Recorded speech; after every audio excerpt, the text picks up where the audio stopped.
வாக்கு தத்துவத்தை கேட்கறதுக்கு முன்னதாக நம்ம எப்ப காணிக்கைங்க என்ன பண்ணுவோம்? இந்த மாதிரி காணிக்க பைய உங்ககிட்ட வராது. காணிக்க பைய தெரிஞ்சுங்க, நாங்க தான் போய் ஆகணும். என்ன பண்ணலாம்? போங்க.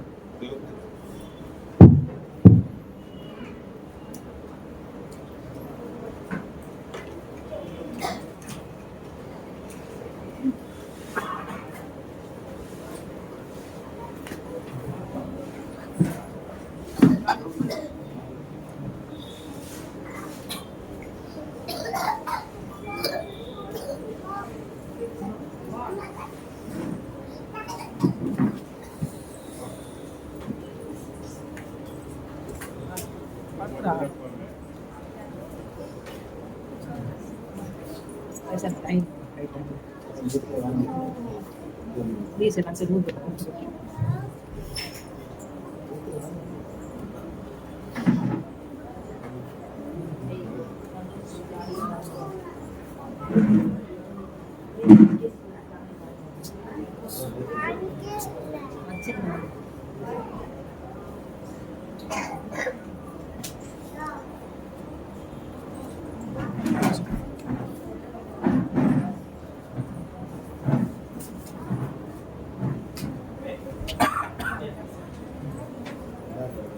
விளையாடக்கூடாது.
வாக்கு தத்தங்களை நாம் சுதந்திரிக்க போறோம்.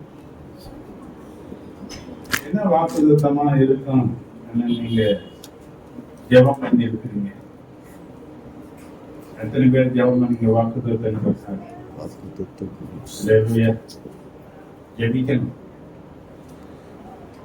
ஒரு மனம் மிக மிக அவசியமான ஒரு காரியம். ஏசாயா தீர்க்கதரிசன புத்தகம் 61வது அதிகாரம் 7வது வசனம் தான் வாக்கு தத்தம். நான் முதல்ல வாசிக்கிறேன், 2வது என் கூட சேர்ந்து வாசிங்க. எடுத்துட்டீங்களா? ஏசாயா 61:7. உங்கள் வெட்கத்திற்கு பதிலாக இரண்டத்தனையாய் பலன் வரும். லட்சைக்கு பதிலாக தங்கள் பாகத்தில் சந்தோஷப்படுவார்கள். அது நிமித்தம் தங்கள் தேசத்தில் இரட்டிப்பான சுதந்திரம் அடைவார்கள்.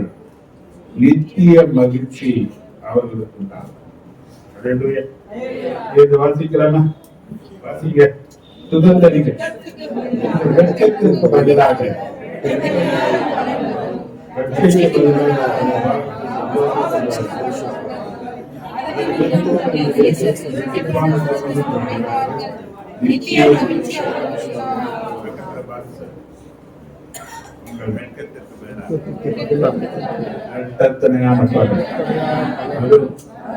உங்களுக்கு மகிழ்ச்சி மீட்சியின் மாதம். ஏன்னா வெட்கம் நீங்க போகுது, ஆமென். துக்கம் மாறப்போகுது, ஆமென். மன மகிழ்ச்சியை கர்த்தர் தரப்போறாரு. ஆமென். புது பலன் அடைய போறீங்க. ஆமென். எல்லா பிரச்சனைகளுக்கு மேல எழும்ப போறீங்க. ஆமென். கர்த்தர் உங்களை ஆசீர்வதிக்கட்டும். ஆமென். இந்த வாக்குத்தத்தம் ஆம் என்றும் மாமேன் என்றும் கர்த்தருடைய ஆவியானவர் நமக்கு நிறைவேற்றி தருவாராக. அநேகருக்கு நம் ஆண்டவரை உட்கார்.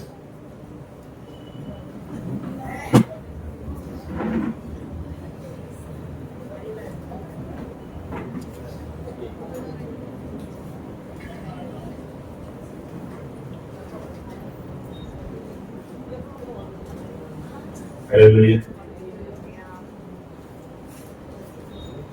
வேண்டுமாக யாராவது வாசிங்க. ஏசாயா 61:7. உங்கள் வெட்கத்துக்கு பதிலாக நிந்தனையாய் பலன் வரும், வெட்கைக்கு பதிலாக உங்கள் பாகத்தில் சந்தோஷப்படுவார்கள். அதன் நிமித்தம் தங்கள் தேசத்தில் இரட்டிப்பான சுதந்திரம் அடைவார்கள். நித்திய மகிழ்ச்சி அவர்களுக்கு உண்டாயிருக்கும். ஹல்லேலூயா. அன்பான தேவனுடைய பிள்ளைகளே, இன்னைக்கு உங்க மனசுல மிகுந்த பாரத்துடனும் ஒரு வேதனை நிறைஞ்ச கனமான இருதயத்துடனும் ஒருவேளை இந்த மாசத்துல இந்த ஆராதனையில நீங்க பங்கெடுத்திருக்கலாம். தேவன் உங்களுடைய இருதயங்களையும் சூழ்நிலைகளையும் அவர் அறிந்தவராக இருக்கிறார். ஏதோ ஒரு காரியத்துல எதிர்ப்புகளையோ எதிரிடையான அல்லது நிந்தையான வார்த்தைகளையோ சந்தித்து அது நிமித்த நீங்கள் மனம் சரித்து ஒருவேளை நான் வெட்கப்பட்டு போயிடுவேணும், 4 பேருக்கு மத்தியில தலை குனிஞ்சிட வேணும் என்ற ஒரு விதமான பயத்தின் ஊடாக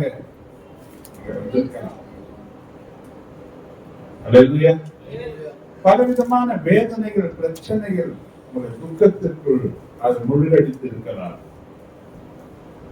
ஆனா இன்னைக்கு கர்த்தர் உங்களை தேற்றி அவர் உங்களை திடப்படுத்தி ஆசீர்வதிக்க விரும்புகிறார்.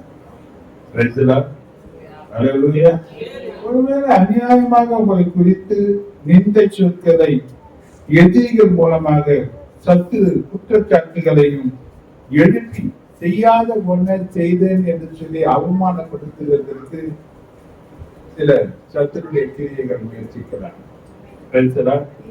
ஆனால் தேவனாகிய கர்த்தர் தம் ஜனத்தின் மேல் வரும் எந்த குற்றச்சாட்டுகளையும் நிந்தைகளையும் அவர் நம்மிடத்தில் நீக்கவே விரும்புகிறார். இதை நீங்க விசுவாசிங்க, இதை வைத்து ஜெபம் பண்ணுங்க. இந்த மாசத்தின் வாக்குத்தத்தத்தின்படி உங்களுக்கு வெட்கத்திற்கு பதிலாக இரட்சணையான பலனை கர்த்தர் நிச்சயமாக தருவார். தேவன் தம் ஜனத்தை கைவிடாமல் காக்கிறவர், தம் ஜனத்திற்காக மிகுந்த வைராக்கியம் கொண்டிருக்கிறவர், தம் ஜனத்தை ஒரு நாளும் கைவிடாமலும் விட்டு விலகாமலும் இருப்பதாக கர்த்தர் வாக்களித்திருக்கிறார். நான் உன்னை விட்டு விலகுவதில்லை, உன்னை கைவிடுவதில்லை என்ற வாக்கு இருக்கு. வெட்கத்திற்கு பதிலாக இரட்டத்தனையான பலன் வரும் என்பதாக வாக்களித்திருக்கிறார். அல்லேலூயா. வேதம் சொல்லுகிறது ஏசாயா 54:4,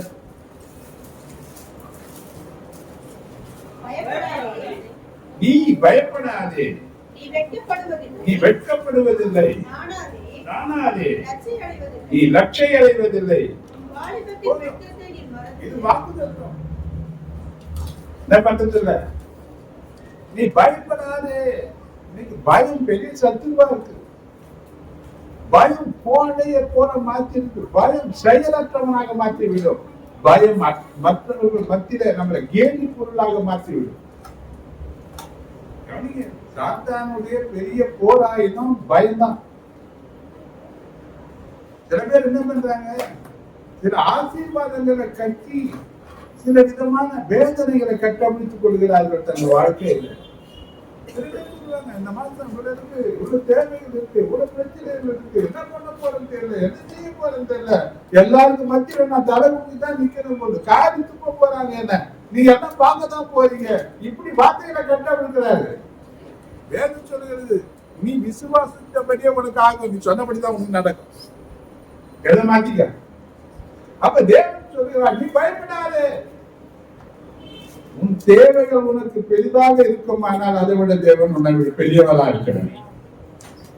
அவர் சொன்னது மோசே கிட்ட கேட்டார், என் கை குறி இருக்கிறதோ அதை நீ காண்பார். எதிர்பாராத அதிசயங்களையும் அற்புதங்களையும் செய்வதற்கு தேவன் வல்லவர் என்பதை விசுவாசிங்க. பிரச்சனையை பெருசா பார்த்து பார்த்து பார்த்து அதுல முடிவு போகாத. ஆண்டவரே என்னை ரட்சி சொல்லி புறப்பாத. கர்த்தர் அந்த அலையின் மத்தியில, பிரச்சனையின் மத்தியில, போராடுகிற அந்த போராட்டத்தின் மத்தியில உன்னை மீட்டு இருக்கிற கர்த்தர் உனக்கு முன்பாக இருக்கிறார். கர்த்தரை உன் முன்பாக வைத்துக்கொள். நீ முடிவு போவதில்லை, பயப்படாத.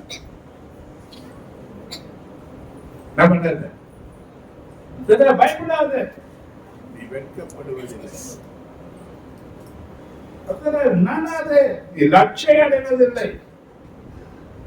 தேவனுடைய இந்த வாக்குத்தத்தத்தை நாம உறுதியாக பற்றி கொள்ள வேண்டும். அல்லேலூயா. நாம வெட்கப்படுவதை கர்த்தர் ஒரு நாளும் விரும்ப மாட்டாருங்க. ஏன்னா அவர் உனக்குள்ளையும் எனக்குள்ள இருக்குது, நமக்குள்ளதான் அவர் இருக்கிறார். அவர் விரும்ப மாட்டாரு. அப்படி வெட்கப்படாதபடிக்கு தேவன் நமக்கு வைத்திருக்கிற விசேஷித்த வாக்குத்தத்தங்கள் என்ன, அதை நாம் எப்படி சுதந்திரித்துக் கொள்ளலாம் என்பதை நாம் சரியாக புரிந்து நாம் நடந்து கொள்ள வேண்டும். அதுதான் ஒரு சில காரியங்களை நாம் உறவுகளை பேசி வாக்குத்தத்தத்தை நிறைவு செய்து தொடர்ந்து வருகிற வாரங்களில் நம்ம அதை பேச போறோம். 2 சப்ஜெக்டா பிரிக்கலாம். ஒண்ணு, அவருடைய பிள்ளைகள் வெட்கப்பட மாட்டார்கள். யார் வெட்கத்துக்குள்ளாக போவாங்க? அது ஒரு காரியம். கர்த்தர் சித்தமான இந்த காரியங்கள் பேசுகிறதுக்கு எனக்கு சந்தர்ப்பங்களை கொடுத்து பேச வைப்பாரான அதை நான் பேசணும். இப்ப தேவன் எனக்கு கொடுத்த ஒரு காரியம். யாரு வெட்கப்பட மாட்டார்? இப்ப நான் வெட்கத்திற்குள்ளான நிலையில இருக்கிறேன்னா இந்த வெட்கத்திலிருந்து வெளியே வருகிறதுக்கு நான் யாராக இருக்கணும்? தேவன் எனக்கு என்ன சொல்ல போகிறேன்? இதுதான் இன்னைக்கு இந்த முதல் வாரத்துல தேவனுடைய வார்த்தையை வாக்குத்தத்தமாக நம்ம பார்த்து சுதந்திரிக்க போகிறோம். கவனிங்க, யோபேல் புத்தகம் 2வது அதிகாரம் 26, 27 வாசி. நீங்கள் சம்பூரணமாக சாப்பிட்டு திருப்தி அடைந்து உங்களை அதிசயமாய் நடத்தி வந்த உங்கள் தேவனாகிய கர்த்தருடைய நாமத்தை துதிப்பீர்கள். என் ஜனங்கள் ஒருபோதும் வெட்கப்பட்டு போவதில்லை. நான் இஸ்ரவேலின் நடுவில் இருக்கிறவர் என்றும் நானே உங்கள் தேவனாகிய கர்த்தர் வேறொருவர் இல்லை என்று அறிந்து கொள்வீர்கள். என் ஜனங்கள் ஒருபோதும் வெட்கப்பட்டு போவதில்லை. நீ கர்த்தருடைய ஜனமாய் இருப்பாயானார். யார் வெட்கப்பட மாட்டாங்க? ஒன்றும் இல்லாத வயதிலிருந்து எல்லாவற்றையும் உருவாக்குகிறதுக்கு வல்லமை உள்ளவர்கள். வெறுமையில இருந்து எல்லாமே உண்டாங்க. நீங்க நம்முடைய வாழ்க்கை வெறுமையா இருக்கலாம், இருள் சூழ்ந்த நிலையில இருக்கலாம், பயங்கர தாண்டவம் ஆடிக்கொண்டு இருக்கலாம், வாழ்வா சாவா என்ற சத்துருடைய தாக்குதல் தடுமாறிக்கொண்டு இருக்கிறார். ஆனால் ஆண்டவர் இந்த கால வேளையில அவருடைய சமூகத்தை நாடி வந்திருக்கிற உனக்கு தான் சொல்லுகிறார், நீ அவருடைய ஜனமாய் இருப்பாயானார், நீ அவருடைய ஜனம் என்று சொல்லுவாயானால் தேவன் உனக்கு தான் சொல்லுகிறார், நீ வெட்கப்படுவதில்லை. ஹல்லேலூயா, ஹல்லேலூயா, ஹல்லேலூயா, ஹல்லேலூயா. கர்த்தருடைய ஜனம், கர்த்தரை சேவிக்கிற ஜனம் ஒருபோதும் வெட்கப்பட்டு போவதில்லை. வேதத்தில் பரிசுத்தவான்கள் ஒருவராக வெட்கப்பட்டு போக தேவன் விட்டதில்லை என்பதை நாம் பார்க்க முடியும். ரூத்தின் சரித்திரத்தை நாம் பார்த்தோம்னா ரூத் புத்தகம் 1:16. அதற்கு ரூத், நான் உம்மை பின்பற்றாமல் உம்மை விட்டு பிரிந்து போவதை குறித்து என்னோடு பேச வேண்டாம். கவனிங்க, நீ போகும் இடத்திற்கு நான் வருவேன், நீ தங்கும் இடத்திலே நானும் தங்குவேன். கவனிங்க, உம்முடைய ஜனம் என்னுடைய ஜனம், உம்முடைய தேவன் என்னுடைய தேவன் என்று உறுதியாக வைராக்கியமான தீர்மானம் எடுத்து நகோமியிடம் சொல்லுகிறதை நான் இந்த வசனத்துல பார்க்கிறேன். கவனிங்க, இந்த சரித்திரம் தெரியும் இல்லையா? நகோமிக்கு 2 பிள்ளைங்க இருந்தாங்க. மோவாபிய தேசத்துல 2 பிள்ளைங்களுக்கு அவன் கல்யாணம் பண்ணா. 2 மருமகள் இருந்தாங்க. ஒருத்தி பேரு ஓர்பா, இன்னொருத்தி பேரு ரூத். இல்லையா? இப்ப ரூத் சொல்றா, உறுதியான தீர்மானம் எடுத்தா. அவ என்ன பண்ணா? அவ உறுதியான தீர்மானம் எடுத்தா. அவ எடுத்த தீர்மானத்துல உறுதி உள்ளவளாக அவன் நின்னான். அதனுடைய விளைவுகள் பாருங்க. அவ நகோமிய பின்பற்றி சொன்னா, உங்களுடைய ஜனம் தான் என் ஜனம், நீ எங்க தங்குவேன், நான் தங்குவேன், உன் தேவன் தான் என்னுடைய தேவன் என்று அந்த தீர்மானத்துல உறுதியா இருந்தான். 2வது பார்க்கிறோம், அவ கூட இருந்த அவர் சகோதரி ஆகிய ஓர்பா இந்த நகோமியோடு சென்றார். நம்முடைய எதிர்காலம் என்னவாகும் என்று எண்ணி விலகி போனார் இல்லையா? நகோமி என்ன சொன்னாங்க? என் பிள்ளைகளோடு கூட நீ வாழ்ந்த வாழ்க்கையை தேவன் அறிவாருப்பா, நீங்க ரொம்ப தயவா நடந்துக்கினீங்க, என்னை நல்லா பார்த்துக்கினீங்கம்மா, என் பிள்ளைங்களுக்கு நல்லா உண்மையுள்ள மனைவிகளா இருந்தீங்க, எல்லாம் சந்தோஷப்பட்டீங்க, அதெல்லாம் ஆண்டவர் பார்த்தாரு, உங்களுக்கு அதுக்கேற்ற பலனை தருவாரு, என் கூட நீங்க வராதீங்கம்மா, வாலிப பிள்ளைகள், நீங்க போய் மனம் முழுந்து வேற யாரையாவது திருமணம் பண்ணி நல்லா வாழணும்னு சொல்லி நல்ல மாமியார் இருக்காங்க. நடிகரோட சொல்றோம், தோக்கம் பண்ணுவோம். எத்தனை பேர் நல்ல மாமியாரா இருக்கீங்க? நல்ல மாமியார், நல்ல மருமகள். அல்லேலூயா. மாமியாருக்கு ஏற்ற மருமகள் நகோமியா ரூத். ஆனா ஒரு பார் இல்லை. அவன் என்ன பண்ணா? என்னை விட்டு போயிடுன்னு சொன்னா அப்படியே சேர்ந்து குடிச்சுக்கிறா, அப்படியே ஒரு முத்தம் கொடுத்தா, அழுதா, அப்படின்னு போயிட்ட. ஒருத்தி போனா, ஒருத்தி என்ன பண்ண?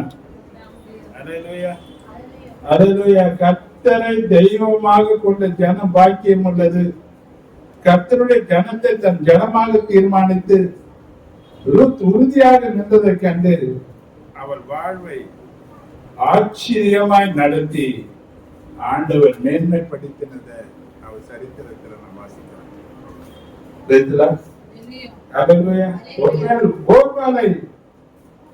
ஓர்பால் ரூத்தை பற்றி கேள்விப்பட்டு இருப்பாரான கொஞ்சம் யோசனை பண்ணி பாருங்க. போனவன் இவர் ரூத்தினுடைய வாழ்க்கையை கர்த்தர் எந்த அளவுக்கு உயர்த்தி ஆசீர்வதித்தார் என்பது நமக்கு தெரியும். நம்ம வேதத்துல வாசித்தோம். சாதாரணமா ஒரு வேலைக்கு குறுக்கி கொண்டிருந்த அவர் அந்த வயலிலேயே, அந்த வயலுக்கு சொந்தக்காரனுக்கே அவர் சொந்தமாகி அவர் பெரிய இடத்துல அவர் சீமாட்டிய போல வாழ ஆரம்பிச்சார். இத ஓர்பால் கேட்டு இருந்தாருன்னா என்ன நினைச்சிருப்பாரு? வெட்கப்பட்டு போயிருப்பா. கவனிப்பாங்க, ரூத்தை குறித்து சொல்லுகிற வேதம் நகோமியை விட்டு போன ஓர்பாலை குறித்து ஒரு இடத்துல கூட எழுதப்பட்டதாக காணவே காணும். ரூத்தின் சரித்திரம் தொடர்ந்தது, ஓர்பாலுடைய சரித்திரம் முடிந்தது. இன்னைக்கு நம்ம சரித்திரம் தொடரணுமா முடியுமா? நம்ம ஓர்பாலா ரூத்தா? அப்ப ரூத்தை போல உறுதியான ஒரு தீர்மானம் எடுத்த தீர்மானத்துல ஒரு உறுதியாக நிற்கக்கூடிய ஒரு காரியம் இருக்குமானால் கர்த்தர் ஆசீர்வதிப்பார். அல்லேலூயா, அல்லேலூயா. ரூத்தை கர்த்தர் வெட்கப்படாதபடிக்கு காத்து உயர்வான வாழ்வையை தந்து மகிமையான சந்ததியை தந்து வேதத்தில் ரூத்தின் சரித்திரம் என்று சொல்லி எழுதி வைத்திருப்பாரானால் எத்தனை விதமான ஒரு கனத்தையும் மகிமையும் அவருக்கு தேவன் தந்தார் என்பதை கொஞ்சம் நீங்க நினைவில் கொள்வார். சந்ததி கிடையாது. அடுத்தது என்ன செய்ய போறதுன்னு தெரியல. நகோமி சொல்ற, மகன்களே, ஏன் வயதாகி வச்சு நான் இன்னொரு புருஷனுக்கு வாழ்க்கப்பட முடியாது. ஒருவேளை அப்படியே வாழ்க்கப்பட்டு நான் ஒரு குழந்தையை பெற்றெடுத்தாலும் அவன் வளர்ந்து வரையில நீங்க காத்திருக்க முடியாது. நீங்க போய் ஒரு வாழ்க்கையை நீங்க அமைத்துக் கொள்ளுங்கள் என்று சொன்ன நிலையில எதிர்காலமே இருந்து போன ஒரு நிலையில அவர் பின்பற்றி போனார். ஒருவேளை அவருக்கு எதிர்காலம் இருந்து இருக்கலாம், அடுத்தது என்ன செய்யறது தெரியாம இருக்கலாம், சூழ்நிலைகள் மங்கி போய் இருக்கலாம். ஆனால் கர்த்தராகிய தேவனை நீ பின்பற்றி வருகிறபடினாலே, கர்த்தரே உன் சொந்த தெய்வமாக நீ ஏற்றுக்கொண்டபடினாலே, நீ கர்த்தருடைய ஜனம் என்று சொல்லிக் கொள்கிறதுனால கர்த்தர் உன்னை வெட்கத்திற்கு விலைக்கு பாதுகாப்பார். அல்லேலூயா, அல்லேலூயா, அல்லேலூயா.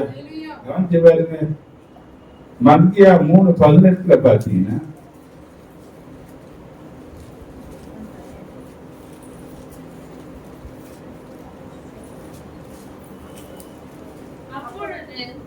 நீங்கள் நீதிமானுக்கும் துன்மார்க்கனுக்கும் தேவனுக்கு ஊழியம் செய்கிறவனுக்கும் அவருக்கு ஊழியம் செய்யாதவனுக்கும் இருக்கிற வித்தியாசத்தை திரும்பவும் காண்பீர்கள். அல்லேலூயா. என்ன பண்ணுவாரு? என்ன பண்ணுவாருங்க? ஒரு வித்தியாசத்தை மற்றவங்க காணும்படியாக கர்த்தர் நம்மளை வழி நடத்தி ஆசீர்வதிப்பார். அல்லேலூயா. யார் பார்ப்பாங்க? மற்றவங்க யார் பேசுனாங்க, யார் யாருன்னு சொன்னாங்களோ, யார் நம்மளை இழிவா நினைச்சாங்களோ, யார் நம்மளை குற்றப்படுத்துறாங்களோ, அவர்கள் மத்தியிலே கர்த்தர் நம்மை விலகு செய்யக்கூடிய ஆச்சரியமான ஆசீர்வாதத்தை காண்பிக்கும்படியாக செய்வார்.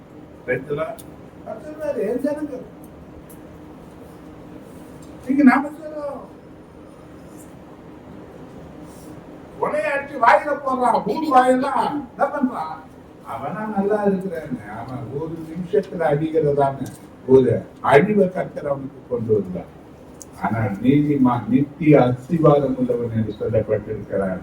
எத்தனை காற்றடிச்சாலும், எத்தனை புயல்கள் ஓதினாலும், எத்தனை விதமான ஆட்டங்கள் ஆடினாலும் அதை அசையாமல் காக்கிற அளவுக்கு ஒரு நீதிமானையும் சந்ததையும் கர்த்தர் உறுதியா காப்பார் என்றார்.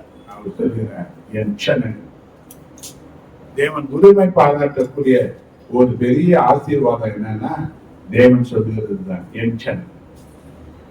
நம்ம என்ன சொல்ற, என் ஜனங்கள் ஒருபோதும் என்ன பண்ண முடியாது, வெட்கப்பட்டு போகவே முடியாது. இயேசுவே இரட்சகர் ஆண்டவர் என்று ஏற்றுக்கொண்ட அவருடைய ஜனமாய் வாழ்பவர்களுடைய வாழ்க்கையில கர்த்தர் பெரிய வித்தியாசங்களை நிச்சயமாய் காண செய்வார். என்ன பண்ணுவேன் கவிங்க, நீங்க நீதிமான் ரட்சிக்கப்பட்டவர்கள் என்ற பெயரை காட்டிலும் கர்த்தருடைய ஜனம் என்ற சாட்சியோடு வைராக்கியத்தோடு வாழும்போது கர்த்தர் மேன்மைகளை கட்டளையிடாமல் விட மாட்டார். தேவன் அப்படித்தான் கர்த்தருடைய ஜனம் என்பதை அவர் நிரூபித்தார். கர்த்தரே தான் கர்த்தர் என்பதை நிரூபித்தார். அவர் சொல்றாரு, 43:21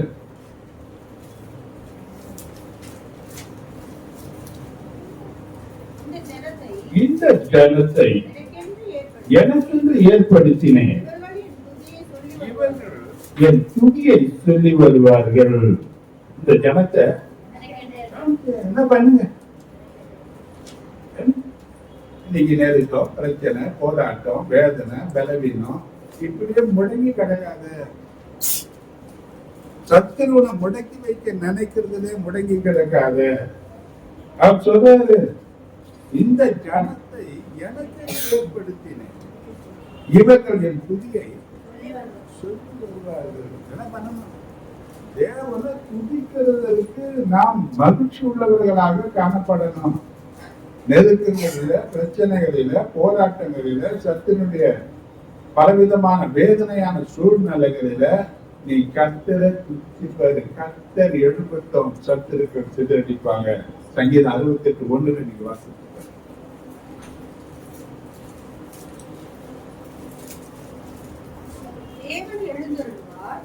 தேவன் எழுந்தருள்வார், அவருடைய சத்துருக்கள் சிதறுண்டு, அவரை பகைக்கிறவர்கள் அவருக்கு முன்பாக. எப்போ தேவன் எழுந்தருளும்? எப்ப எழும்புவாரு? துதிகள் இருக்கிற இடத்துல தேவன் எழுந்தது. சங்கீதம் 22:3 நம்ம வாசிக்கிறோம். இஸ்ரவேலின் துதிகளுக்கும் வாசமாயிருக்கிற தேவரீரே பரிசுத்தர். வாசமாயிருக்கிற தேவரீரே பரிசுத்தர். யாரு எங்க எழுதுறாரு அவரு? யாருடைய துதிகளில் வராது? நம்முடைய துதி தான். நாம இஸ்ரவேல் தெரிந்து கொள்ளப்பட்டவர்கள், அழைக்கப்பட்டவர்கள் அநேகராய் இருந்தாலும் தெரிந்து கொள்ளப்பட்டவர்கள் சிலராக இருக்கிறார்கள்.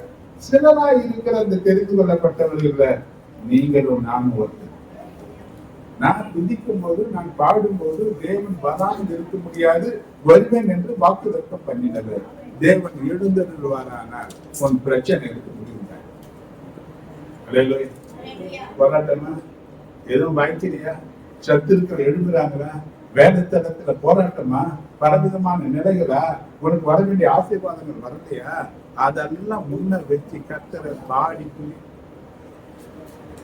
சங்கீதம் 109 சங்கீதத்தில் 6-9 வசனத்தை நீ வாசிக்க.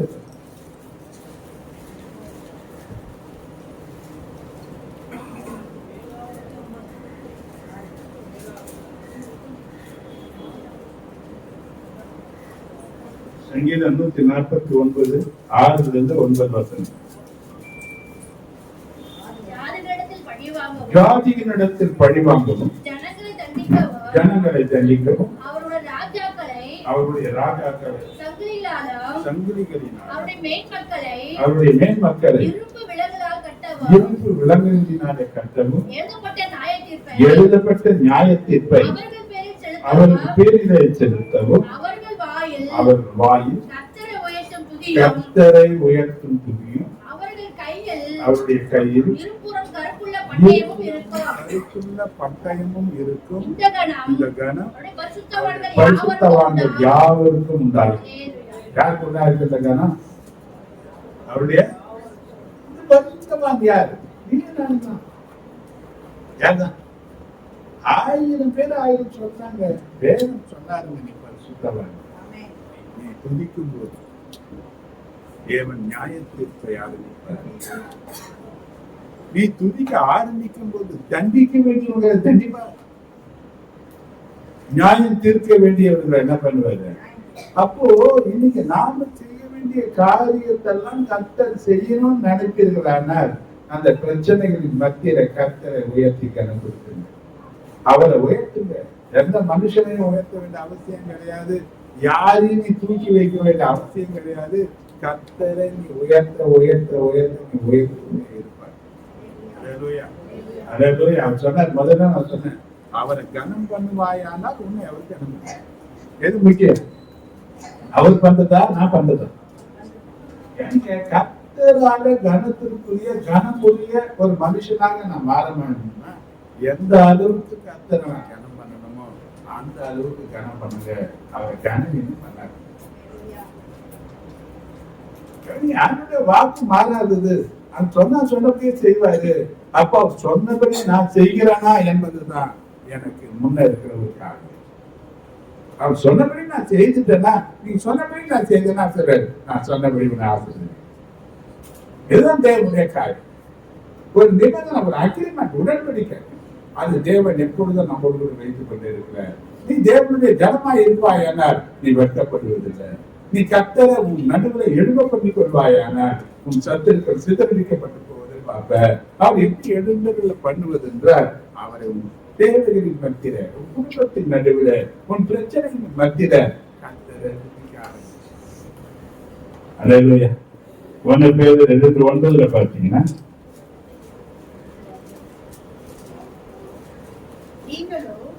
நீங்களோ உங்களை அந்த காலத்தில் நின்று தன்னுடைய ஆச்சரியமான ஒளியினிடத்திற்கு வரவழைத்தவருடைய புண்ணியங்களை அறிவிக்கும்படிக்கு தெரிந்து கொள்ளப்பட்ட சந்ததியாயும் ராஜரீகமான ஆசாரிய கூட்டமாயும் பரிசுத்த ஜாதியாயும் அவருக்கு சொந்தமான ஜனமாய் இருக்கிறீங்க. நம்ம யாருங்க? அதை அடைக்கின போற 1 பேதுரு 2:9 பார்த்தீங்கன்னா தெளிவு வசனம். இந்த வசனத்தெல்லாம் நம்ம கவனிக்கவே கிடையாது. இந்த வசனத்தை கொஞ்சம் சுவைச்சு பாரு. கர்த்தர் நல்லவர் என்பது புரியும். வாசிமா, நிறுத்தி வாசியத. நீங்களோ எங்கிருந்து உங்களை அந்த காலத்தில் இருந்து தம்முடைய தம்முடைய ஆச்சரியமான ஒளியினிடத்திற்கு வரவழைத்தவருடைய புண்ணியங்களை அறிவிக்கும்படிக்கு நம்ம என்ன பண்ணணுமா? அவர் புண்ணியங்களை அறிவிக்க வேண்டும். தெரிந்து கொள்ளப்பட்ட சந்ததியாயும் ராஜரீகமான ஆசாரிய கூட்டமாயும் பரிசுத்த ஜாதியாயும் நான்கு நிலையான ஆசீர்வாதங்களை சொல்லி அவரை அறிவிக்கிற ஒரு பாக்கியத்தை கர்த்தர் நமக்கு தருகிறார். அல்லேலூயா, அல்லேலூயா. மாத்திரமல்ல, சொல்லும்போது சொல்றாரு, நீ கர்த்தருடைய ஜனமாத்தான் கிடையாது, இந்த வசனத்தை திருப்பி திருப்பி மனப்பாடம் பண்ணுங்க. உபாகமத்தில் எழுதியிருக்கு 33:29.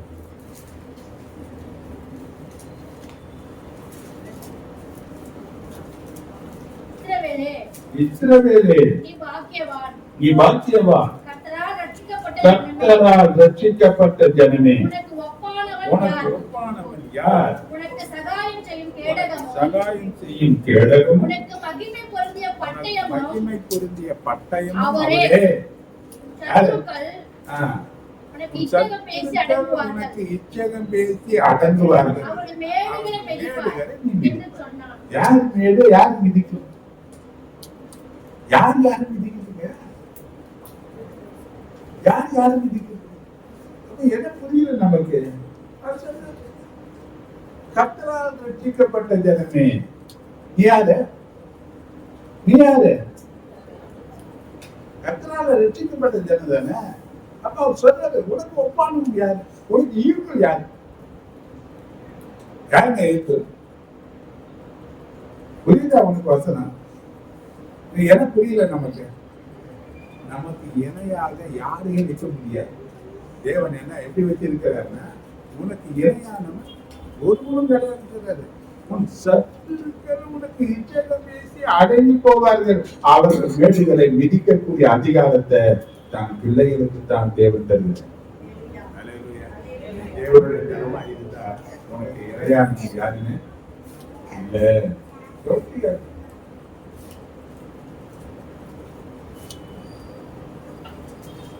ஒரு காலத்துல நாம பார்க்கணும். என்னுடைய வாழ்க்கையின் பாதையை நான் நினைச்சு பார்த்தேன். நான் துன்மார்க்கமான பாதையில ஓடின என்ன ஆண்டவர் ரட்சகர் ஆண்டவருமாய் இருக்கிற கர்த்தர் என்ன அவருடைய பிள்ளையாக்கி என்னோடு பேசி என்னை நடத்தின போது அந்த தெய்வத்தின் அன்பையும் வல்லமையும் அவருடைய வழிநடத்துதலை பெற்றுக்கொண்டு அதோடு நின்று விடாமல் அவர் உறுதியா பற்றி கொண்டு வைராக்கியமாக அவருக்காக வாழ தொடங்கின வாழ்க்கையை அவர் விசேஷப்படுத்தி அவர் என்னை கனப்படுத்தார். என்னை வெட்கப்படுத்த நினைத்தவர்களை வெட்கப்பட்டு போனார்களே தவிர நான் ஒன்றிலும் வெட்கப்பட்டு போக அவர் விடாதபடிக்கு என்னை ஆசீர்வதித்தார். அல்லேலூயா. உங்களுக்கும் அதை செய்வார். அன்று சகோதரியே, உங்களை கர்த்தர் கனம் பண்ணுவார். கர்த்தருடைய ஜனமாக உறுதியாய் நின்று அவருக்கு நன்றி செலுத்தி மகிழ்ச்சியாக இருங்கள். நீங்கள் வெட்கப்பட்டு போவீர்கள்.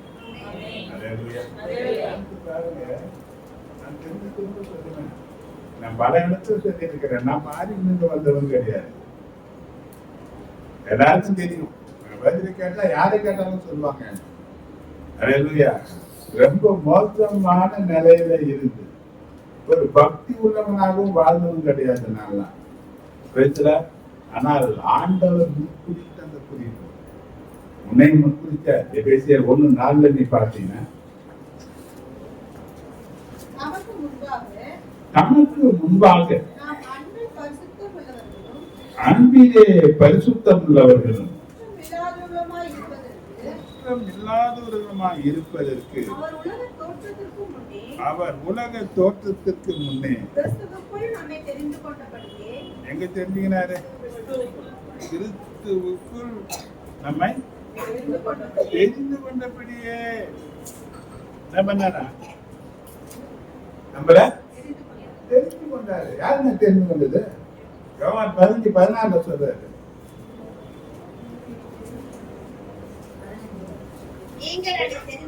நீங்கள் என்னை தெரிந்து கொள்ளவில்லை, நான் உங்களை தெரிந்து கொண்டேன்.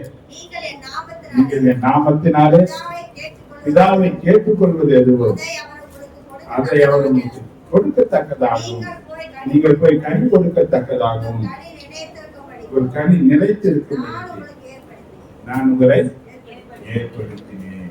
அல்லேலூயா, அல்லேலூயா. வந்து பாருங்க, நான் ஒரு சத்தியத்தை உங்களோட பேசுறேன். கர்த்தர் உன்னை முன்னிறுத்தி வச்சிருக்கிறேன். ஒருவேளை பைபிள் சொல்லுது, பக்தி உள்ளவனை கர்த்தர் தனக்காக தெரிந்து கொண்டார். எந்த காரியத்துல நீ பக்தி உள்ளவனாயிருந்தியோ, ஒருவேளை நீ அந்நிய தெய்வங்கள் மேல பக்தி உள்ளவனாக இருந்திருக்கலாம் ஒரு காலத்துல. ஆனா கர்த்தர் தெரிஞ்சு இருக்கிற வேதம் சொல்லுகிறபடி பாருங்க, சங்கீதம் 87வது சங்கீதம் 4, 5, 6 வசனங்களை வாசிக்கிறோம். என்னை அறிந்தவர்களுக்குள்ளே என்னை அறிந்தவர்களுக்குள்ளே ராகாபையும் பாபிலோனையும் குறித்து பேசுவேன். பாபிலோனையும் குறித்து பேசுவேன்.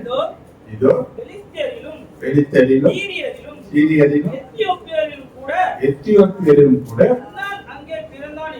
இன்னான் அங்கே பிறந்தான் என்று சீயோனை குறித்து இன்னான் அங்கே பிறந்தான் என்று சொல்லப்படும். உன்னதமானவர் தாமே அதை ஸ்திரப்படுத்துவார்.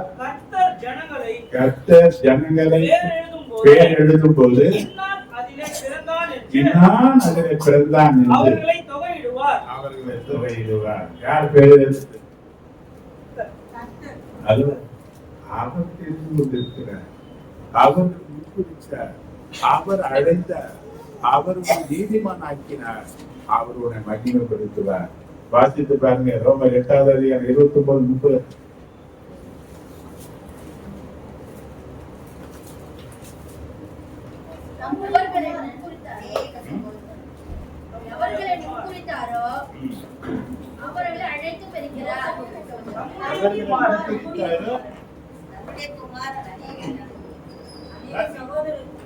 நம்முடைய குமாரன் அநேக சகோதரர்களுக்குள்ளே முதற் பேரானாய் இருக்கும் பொருட்டு தேவன் எவர்களை முன்னறிந்தாரோ அவர்களை தம்முடைய குமாரனுடைய சாயலுக்கு ஒப்பாய் இருக்கும்படி முன்குறித்திருக்கிறார். எவர்களை முன்குறித்தாரோ அவர்களை அழைத்தும் இருக்கிறார். எவர்களை அழைத்தாரோ அவர்களை நீதிமானாக்கி இருக்கிறார். எவர்களை நீதிமானாக்கினாரோ அவர்களை மகிமைப்படுத்தியும் இருக்கிறார். கைகளை உயர்த்தி ஆண்டவரை ஸ்தோத்திரம் பண்ணுங்க. அப்ப இதுல பாருங்க, நீங்க முன்குறிக்கப்பட்டவர்கள், உலக தோற்றத்திற்கு முன்னே கிறிஸ்துவுக்குள் தெரிந்து கொள்ளப்பட்டவர்கள். அந்தந்த காலம் வரும்போது அதனதன் காலத்துல தேவன் தன்னுடைய ஜனங்களை பிரித்தெடுக்கிறார். ஒரு நாள்ல பக்தியாற்றவனாக இருந்தால், பற்பல பிரச்சனைகளில நாம் கிடைத்தவனாக இருந்தாலும், அந்த காலகட்டங்கள் வரும்போது தேவன் என்னை பிரித்தெடுப்பதற்கு என் வாழ்க்கையில பல பிரச்சனைகளை அனுபவித்து பலவிதமான போராட்டங்கள் மத்தியில் சிக்கப்பட்டு வாழ்வா சாபா என்ற ஒரு நிலைக்கு என்னை கொண்டு வந்து கர்த்தரை அறிந்து கொள்ளவும் ஏற்றுக்கொள்ளவும் என்னை வழிநடத்தும் போதுதான் பல பேர் பல பிரச்சனைகளுக்கு சிக்கிக் கொள்ளும் போது அவர்கள் கர்த்தரை அறிகிற அறிவை தந்து கர்த்தரை நோக்கி கூப்பிடும் போது கர்த்தர் அவர்கள் மிகுந்த ஜலப்பிரவாகத்தில் சிக்கியிருந்தாலும் அது தூக்கி எடுக்கிறார். அல்லேலூயா, அல்லேலூயா. முதல் ஒரு காரியத்தை நான் முடிக்கிறேன். நீ கர்த்தருடைய ஜனமாய் இருப்பாயான நீ வெட்கப்படணும். யாரு வெட்கப்படணும்? இப்ப சொல்லுங்க, நீ யார்? நீ யார்? நீங்க யாரு? கர்த்தருடைய ஜனம். உற்சாகமா சொல்லுங்க. அப்ப இனிமேல் என்ன பண்ண மாட்டீங்க? நெருக்கம் இருக்கலாம், பிரச்சனை இருக்கலாம், தேவைகள் இருக்கலாம், நாளைக்கு என்ன செய்யறது ஒரு கேள்விக்குறிவுக்கு முன்னால இருக்கலாம், சத்துக்கு ஒரு பெரிய பயத்தை எடுத்து முன்ன வச்சு இதை நீ கடக்கவே முடியாது என்று சொல்லி ஒரு பயத்தை காண்பித்து அங்கேயே உன்னை தள்ளாட தடுமாற வைக்கலாம். ஆனா ஆண்டவர் சொல்றது, நீ கர்த்தருடைய ஜனமாய் இருக்கிறதுனால, நீ அவருடைய ஜனமாய் இருக்கிறதுனால நீ வெட்கப்படாதபடிக்கு அதையெல்லாம் கடந்து போவதற்கு வழி நடத்துவார். என்ன பண்ண போறாரு? என்ன பண்ண போற? உலகம் போதும், நீ அழுதது போதும். கர்த்தர் செய்ய போகிற அதிசயத்தை உன் வாழ்க்கையில பார்க்கிறதுக்கு தீர்மானித்துக்கொள். அவரிடத்துல உன்னை அர்ப்பணித்துக்கொள். திரும்ப திரும்ப சொல்லு, நான் கர்த்தருடைய ஜனமாக இருக்கிறதுனால என்னை ஒருபோது வெட்கத்திற்கு தேவன் விடவே மாட்டார். நான் வெட்கப்பட்டு போவதில்லை என்பதை உன் வாழ்க்கையில அறிக்கை பண்ணுங்க. உன் வாயின் வார்த்தையின்படியே, உன் விசுவாசத்தின்படியே உனக்கு ஆரம்பித்து சொல்லுகிறேன். இன்னைக்கு இதோட இந்த வசனத்தை, இந்த வாக்கு தத்துவத்தை, முதல் பகுதியை, ஒரு முதல் காரியத்தை ஒன்று சொல்லி முடிக்கிறேன். முதல் வாக்கு தத்துவம் என்ன வருது? கர்த்தருடைய ஜனங்க, கர்த்தருடைய ஜனங்க. அப்ப வெட்கப்படக்கூடிய பல சூழ்நிலைகள் உனக்கு வரும். ஆனா என்ன பண்ண மாட்டேன். 4 பேர் என்ன பண்ணுவாங்க, பல பேர் என்ன பண்ணுவாங்க, யாரை வெட்கப்படுத்த நினைப்பாங்க. ஆனா அவங்க என்ன பண்ண போற, யாருக்கு முன்ன சிதறடிக்க போறாரு? கர்த்தர் நமக்கு முன்பாக சிதறடிக்கிறத நம்ம பார்க்க போறோம். ஏன்னா இது நான் சொல்லல, கர்த்தருடைய வார்த்தையாது. ரைத்தரா கையில வைத்த நன்றி கூட நம்ம இப்ப நம்ம பண்டிகை நேரா போக போறோம். கொஞ்ச நேரம் கர்த்தருடைய வார்த்தைக்குள்ளாக நம்ம இருக்க போறோம். சின்ன பிள்ளைங்களை கொஞ்சம் கவனமா இருக்கீங்க.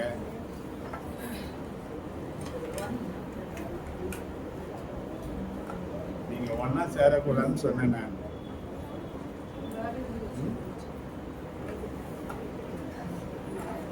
பாருங்க, அப்படியே சைலண்டா இருந்தீங்கன்னு நீ என்ன பார்த்து இந்த பிள்ளைங்க என்ன பண்ணுதுன்னு பாருங்க. அந்த பிள்ளைகளை கொஞ்சம் விட்டு வைங்க. பந்தி நேரம்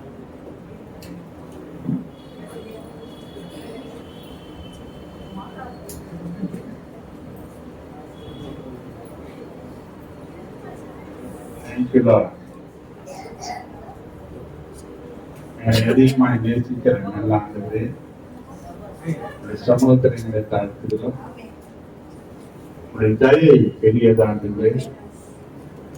இந்த மாதத்தின் முதல் நாள் கால வேளையில பரிசுத்த ஆராதனையில வெட்கத்திற்கு பதிலாக இரட்டத்தனையான பலன் வரும் என்ற வார்த்தையிலேயே பலனை பேசியிருக்கிறேன். என் ஜனங்கள் ஒருபோதும் வெட்கப்பட்டு போவதில்லை என்று சொல்லியிருக்கிறீர்கள். நாங்கள் நன்றியுள்ள இருதயத்தோடு அதை ஏற்றுக்கொள்கிறோம். நாங்கள் அதை விசுவாசிக்கிறோம். கர்த்தர் எங்கள் வெட்கத்திற்கு பதிலாக இரட்டத்தனையான பலன் தந்து நீர் ஆசீர்வதிக்கிறபடி நாங்கள் எடுத்துக்கிறோம். தொடர்ந்து இந்த பந்தி நீர் ஆசீர்வதிக்கிறாங்க. பலத்த கருத்தில் அர்ப்பணிக்கிறோம். இயேசு கிறிஸ்துவின் நாமத்தால் ஜெபிக்கிறோம். நல்ல பிதாவே. ஆமென்.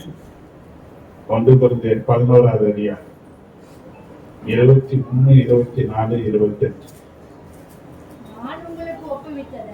நான் உங்களுக்கு ஒப்புவித்ததை கர்த்தரிடத்தில் பெற்றுக்கொண்டேன். என்னவெனில் கர்த்தராகிய இயேசு காட்டி கொடுக்கப்பட்ட அந்த ராத்திரியிலே அப்பத்தை எடுத்து ஸ்தோத்திரம் பண்ணி அதை பிட்டு நீங்கள் வாங்கி புசியுங்கள், உங்களுக்காக பிற்கப்பட்ட என்னுடைய சரீரமாய் இருக்கிறது என்றார். என்னை நினைவு கூறும்படி, அதை அண்டர்லைன் பண்ணுங்க, என்னை நினைவு கூறும்படி செய்யுங்கள் என்றார். போஜனம் பண்ணின பின்பு அவர் அந்தபடியே பாத்திரத்தையும் எடுத்து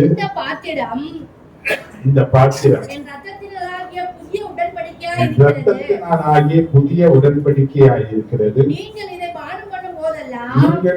பானம் பண்ணும் போதெல்லாம் என்னை நினைவு கூறும்படி இதை செய்யுங்கள் என்றார். ஆகையால் நீங்கள் இந்த அப்பத்தை புசித்து இந்த பாத்திரத்தில் பானம் பண்ணும் போதெல்லாம் கர்த்தர் வருமளவும் அவருடைய மரணத்தை தெரிவிக்கிறீர்கள். இந்த பந்தியினுடைய ஆழங்கள், அடையாளங்கள் என்னன்னு பார்த்தீங்கன்னா, இது ஒரு சடங்காக நாம் கை கொள்ள வேண்டிய காரியம் அல்ல. இயேசு தன் சரீரத்தை விற்கிறதற்கு ஒப்பு கொடுத்தார். 39 கசையடிகள் அவர் சரீரத்தை வைக்கும்படியாக செயல்பட்டதை நாம் அறிந்திருக்கிறோம். வேதம் சொல்லுகிறபடி அவர் பாவம் செய்யல, பாவம் அவருக்குள்ள இருந்ததில்லை, அவர் பாவத்தில பிறக்கல. பாவம் எனக்குள் உண்டென்று யாராவது அதை நிரூபிக்க முடியுமா என்ற ஒரு கேள்வியை கேட்டவர் அவர்தான். பாவமே அறியாத அவர் 39 கசையடிகள் தன் சரீரம் பிக்கப்படக்கூடிய அளவுக்கு, உடைக்கப்படுகிற அளவுக்கு அந்த காயங்களை ஏற்றுக்கொண்டு தன் ரத்தத்தை எல்லாம் சிந்தி கொடுத்தார். யாருக்காக என்ற நிலையில பார்த்தீங்கன்னா அது நமக்காக தான். ஏசாயா 53:5 நீ அதை வாசிக்கலாம். நம்முடைய மீறுதல்கள் நிமித்தம் அவர் காயப்பட்டு நம்முடைய அக்கிரமங்களுக்காக அவர் ஒடுக்கப்பட்டார். நமக்கு சமாதானத்தை உண்டு பண்ணுகிற ஆக்கினை அவர் மேல் வந்தது. அவருடைய தழும்புகளாலே நாம் குணமாகிறோம். நம்முடைய அக்கிரமங்களுக்காக, நம்முடைய மீறுதலுக்காக, நம்முடைய பாவங்களுக்காக அவர் நொறுக்கப்பட்டார் என்று எழுதப்பட்டிருக்கிறது.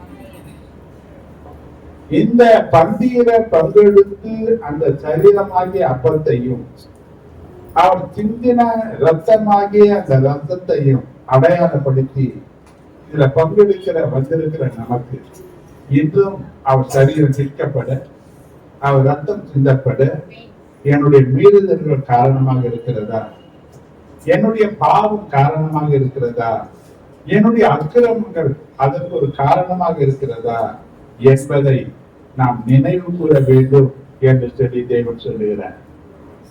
ஏனென்றால் அந்த அதிகாரத்தில் சொல்லப்பட்டிருக்கு, அபாத்திரமாய் புசிக்கிறவன் ஆக்கினை தீர்ப்புக்குள்ளாக போவான். அப்போ இன்னைக்கு ஏதோ ஒண்ணு கொடுத்துட்டு ஆன்மீகம் சொல்லி வாங்கி கொண்டு போனா 3 காரியத்தை சொல்ற. அது உனக்கு பலவீனத்தை கொண்டு வந்துடும், அது உனக்கு வியாதியை கொண்டு வந்துடும், ஏன் மரணத்தை கூட உனக்கு கொண்டு வந்து சொல்லுகிறார். அப்ப அந்த மரணத்திற்குள்ளாக போகாதபடிக்கு, வியாதி பலவீனத்துல சிக்கிக் கொள்ளாதபடிக்கு நம்மை நாமே ஆராய்ந்து நிதானித்து இந்த பந்தியில பங்கு பெறுவோமானால் அந்த சரீரமாகிய அவருடைய அந்த ரத்தத்தின் அடையாளமாகிய சரீரம் உன் சரீரத்தில் கூட இணைக்கும் போது அது உன் சரீரத்தில் இருக்க வியாதிகளை நீக்கும், பலவீனங்களை நீக்கும். உன் சரீரம் ஒரு புதிய பலனுக்குள்ளாக வரும். அந்த ரத்தம் சகல பாவங்களை நீக்கி நம்மை சுத்திகரிக்கிறபடினால தேவனுக்கு ஏற்ற பரிசுத்தம் நம்முடைய வாழ்க்கையில இருக்கும். கர்த்தர் நம்மை நீதிமான் என்று ஆசீர்வதிக்கிற அந்த ஆசீர்வாதத்திற்கு நாம் கடந்து வருவோம். இப்போ நம்மளை நம்ம ஆராய்ந்து அடுத்தவங்களை நாம குறைச்சதுக்கு ஈஸி, நம்மளை நாமே பார்த்துக்குவோம்.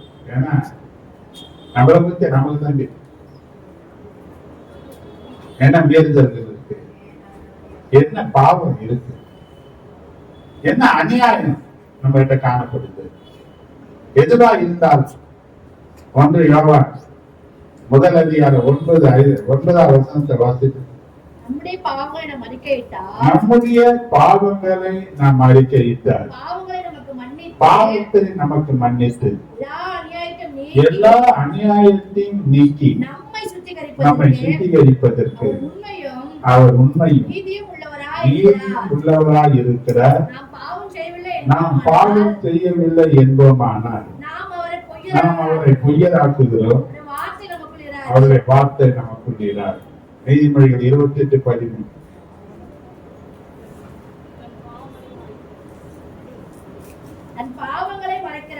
பாவங்களை மறைக்கிறவன் வாழ்வடைய மாட்டான், அதை அறிக்கை செய்து விட்டு விடுகிறவன் இரக்கம் பெறுவான். கொஞ்ச நேரம் அறிக்கை பண்ணுகிறதுக்குரிய நேரம் தேவ பிரசனம் நடுவில் இருக்கு. எங்கே என்னுடைய நாமத்தினாலே 2 பேராவது 3 பேராவது ஒருமனப்பட்டு கூடி இருக்கிறார்களோ அவர்கள் நடுவிலே நான் இருக்கிறேன் என்று சொன்ன தேவன் சத்தத்தை கேட்கும்படியாக இருக்கிறேன். அவர் சிந்தின ரத்தத்தினாலே பாவங்களால கழுவி நம்மை சுத்தப்படுத்தும்படியாக அவர் பிரசன்னம் நம்மை மூடி இருக்கிறது. அறிக்கை செய்வோமா? அறிக்கை செய்வோமா? அதை விட்டு விடுவோமா? கர்த்தருடைய பரிசுத்தமாக தங்கிலா தீரல ரந்தரப நாக்கர போஷ்யந்தரப தீரல ரந்தர காமலாக்குத நோக்குஷ்யப்பர ஹந்தரே தீர லக்ஷத நமோஷ்யந்தரே. நன்றியோடு துதிக்கிறார். கசப்பு, வைராக்கியம், பகை, பொறாமைகள், மாம்ச கிரியைகள் நம்மை விட்டு விலகுவதா? ஆண்டவரே ஆவிக்குரிய ஆண்டவரை கன்னிகளை தரித்துக் கொள்ளக்கூடிய கிருபைகள் தான். ஆண்டவரை சிறந்த பண்பாகிய பொறுமையை எங்களுக்கு தான். ஆண்டவரே எல்லா விதமான ஆவிக்குரிய நிலைகளிலே நாம் வளர்ச்சி அடைய பூரணப்பட ஆவியிலும் சரீரத்திலும் உண்டாகிற அசுசிகள் நீங்க எங்களை பரிசுத்தப்படுத்தும். எங்களை வழிநடத்தி ஆசீர்வதியும். இந்த இரத்தத்திற்குள்ளாக எங்களை ஒப்பு கொடுக்கிறோம். வழிநடத்தி ஆசீர்வதியும். ஜெபிக்கிறவங்க பிள்ளைகளுடைய அறிக்கைகளை அங்கீகரித்து பாவங்களை கழுவி இந்த பந்தியில பங்கு பெற வேண்டிய கிருபையை தந்து சரீரத்தில் ஒரு சுக ஆரோக்கியத்தை கட்ட தருவீராக. நல்ல புதிய ஆவிக்குரிய பலன் உண்டாயிருப்பதாக. சரீர பலவீனங்கள் நீங்குவதாக. இரத்தத்தின் வல்லமை நாங்கள் மூடட்டும். சத்தினுடைய கிரியைகள் அழிக்கப்படட்டும். ராஜ்யம் உள்ளே வரட்டும். மகிழ்ச்சி பெருகட்டும். இயேசு கிறிஸ்துவின் நாமத்தால் ஜெபிக்கிறேன் ஜீவன் உள்ள நல்ல பிதாவே. இதோ உங்களுக்காக பிற்கப்பட போகிற சரீரமாகிய அப்பத்திற்காக நம்ம ஜெபிக்க போறோம். இதை வாங்கி புசியுங்கள். இது உங்களுக்காக பிற்கப்படுகிற என்னுடைய சரீரமா இருக்கிறது. என்னை நினைவு கூறும்படி இதை செய்யுங்கள் என்று சொன்னார். அவர் பிற்கப்பட போகிற அப்பமாகிய சரீரத்திற்காக யாராவது சுருக்கமா ஜெபம்.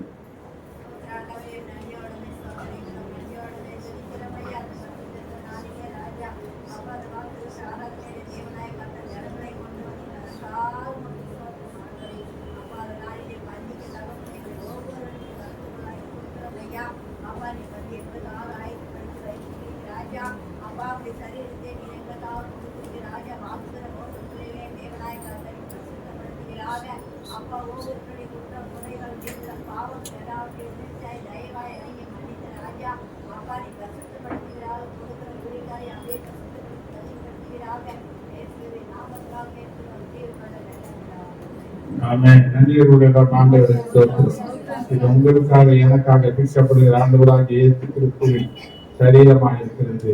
நன்றியோடு ஸ்தோத்திரம்.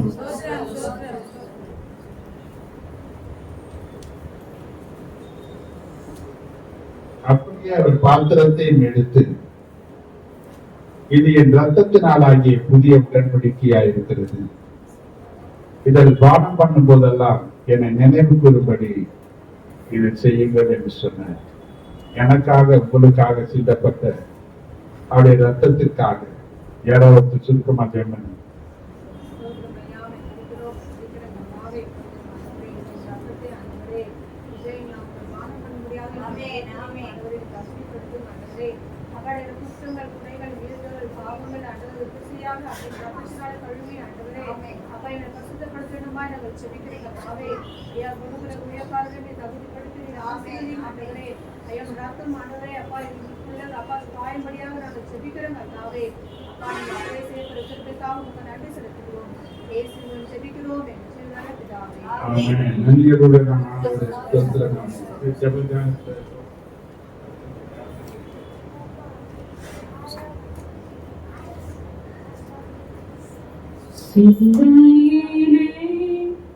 பாரங்களும் நிந்தைகளேற்றவராய் தொங்குகிறார் பாதகன் போல் மங்கவாய் பலிக்கவே தொங்குகிறார் பாதகன் போல் மங்கவாய் பலிக்கவே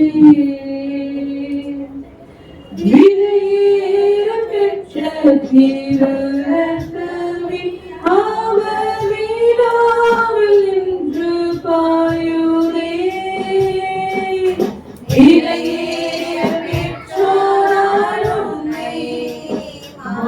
வினையாக ஈந்தனரே.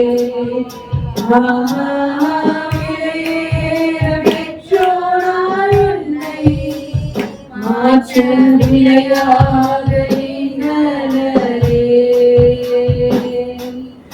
உன் வெள்ளியோ மண்ணின் வாழ்வோ இவ்வன்புக்கிரையாகுமோ.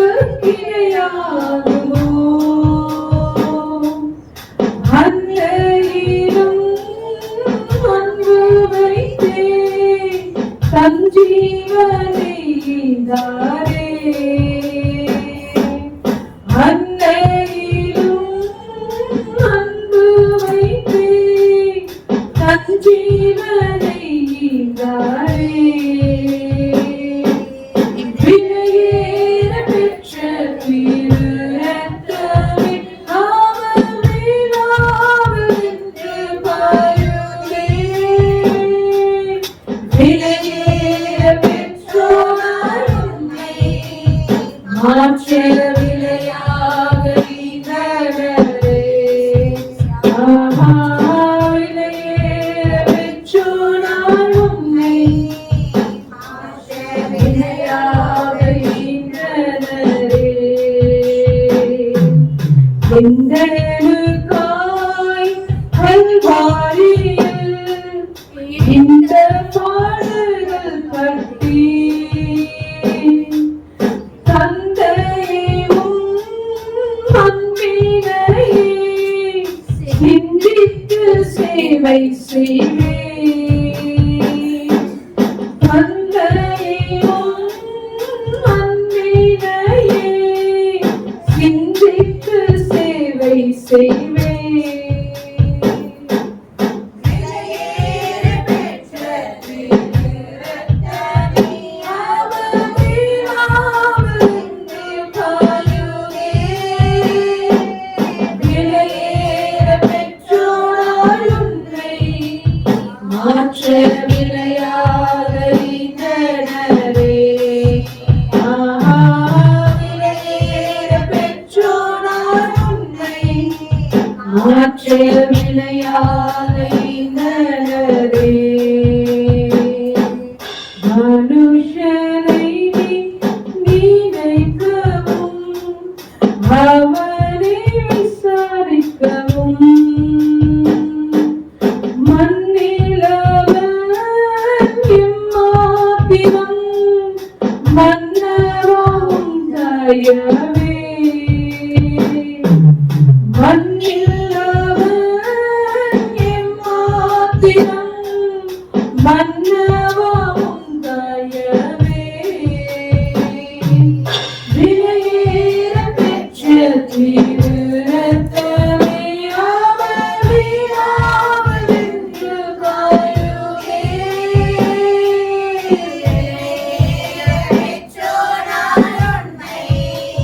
மாற்ற விலையாக ஈந்தனரே.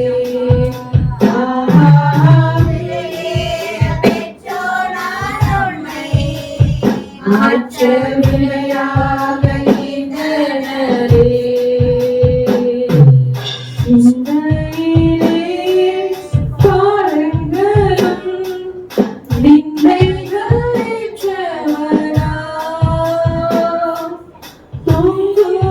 தொங்குகிறார் பாதகர் போல் மன்னவாள் பலிக்கவே.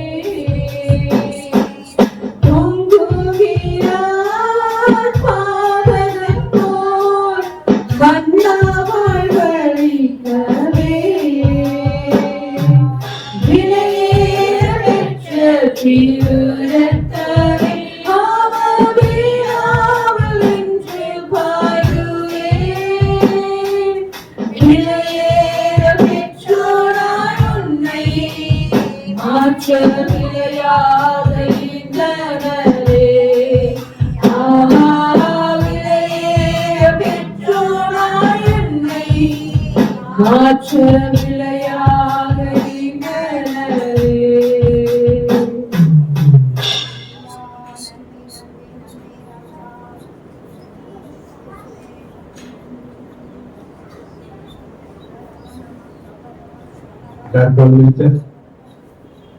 எல்லாம் ஸ்தோத்திரத்தோடு கூட அதை புசித்து பானம் பண்ணுங்க. ஸ்தோத்திரம் பண்ணுங்க. வாயை திறந்து ஸ்தோத்திரம் பண்ணுங்க. Thank you Lord, thank you Lord.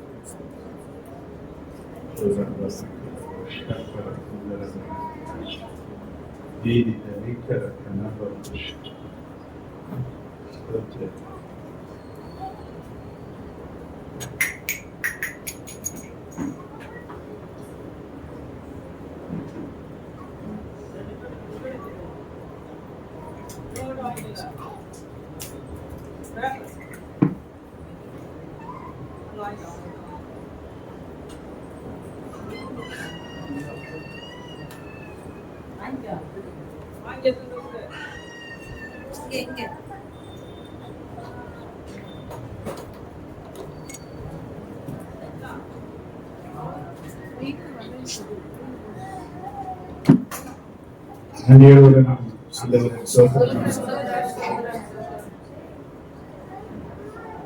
ஒரு காரியத்தை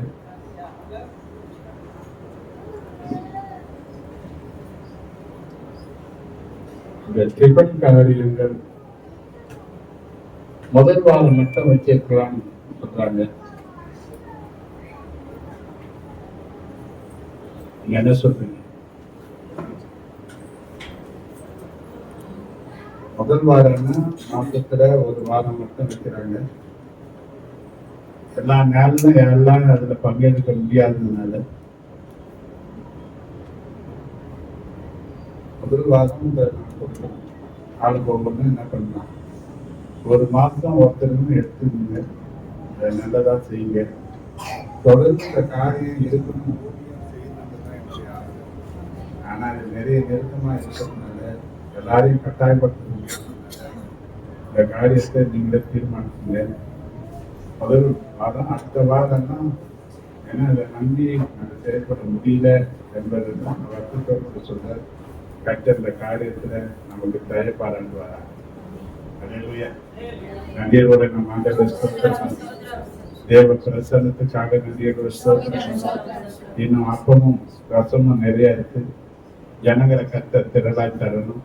ரட்சிக்கப்பட்டவர்களை கர்த்தர் அனுதினமும் சபையில சேர்த்து கொண்டு வந்தார். இந்த வாக்கின்படியே கர்த்தர் செயல்படியாக நன்றியோட ஸ்தோத்திரம். என் ஆத்மாவே கர்த்தரை ஸ்தோத்திரி, பரிசுத்தமுள்ள நாமத்தை ஸ்தோத்திரி. ஆத்மாவே கர்த்தரை ஸ்தோத்திரி. கர்த்தர் செய்த சகல உபகாரங்கள் நம்முடைய கர்த்தராகிய இயேசு கிறிஸ்துவின் கிருபை, பிதாவாகிய தேவனுடைய அன்பும் பரிசுத்த ஆவியானுடைய ஐக்கியமும் ஆசீர்வாதங்களும் பாதுகாப்பும் பராமரிப்பும் வழி நடத்துவதும் நம்ம அனைவரோடும் ஒவ்வொரு பரிசுத்தவான்களோடும் கைது செய்கிற எல்லா பிரயாசங்களோடும் என்றும் நீடித்து நிலைத்திருப்பதாக. ஹல்லேலூயா. ஐயா வாழ்க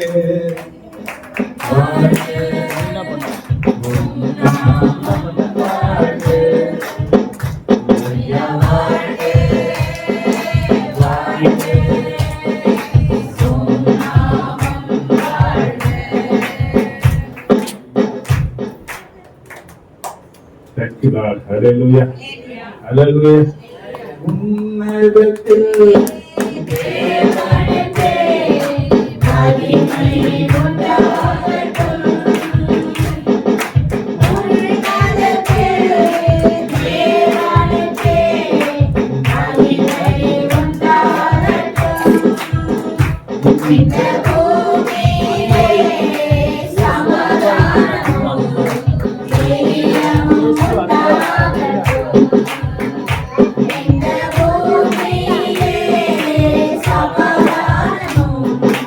Baby, I'm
God bless you.